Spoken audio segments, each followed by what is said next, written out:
बेरिया की बेरिया तुहका बार ज्यों हो सासुरु गोयड़वा जीनी बोया। हे हो लाली जोन्हरी गोयड़वा जीनी बोया। हे हो लाली जोन्हरी गोयड़वा जीनी बोया। गारवा से निकली लाहुरी ननदिया सुगनवा ठोड़वा मारै। हे हो गोरे गालवा सुगनवा ठोड़वा मारै।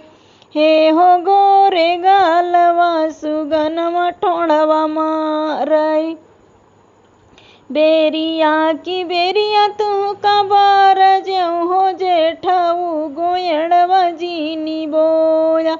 हे हो गेहूँ बालिया गोयड़वा जीनी बोया।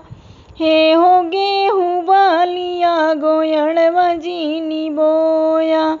गारवा से निकली लाहुरी ननदिया सुगनवा ठोड़वा मारै। हे हो गोरे गालवा सुगनवा ठोड़वा मारै। हे हो गोरे गालवा सुगनवा ठोड़वा मारै। बेरिया की बेरिया तुहका बार ज्यों हो देवरु दुअरवा जीनी लगाया।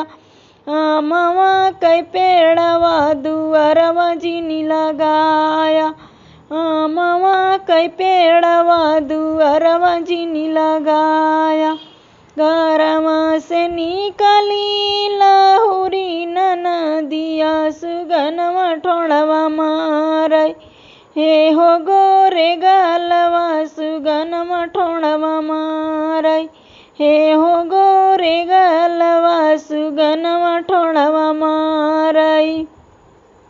बेरिया की बेरिया तुहका बार ज्यों बलमुआ दुअरवा जीनी लगाया।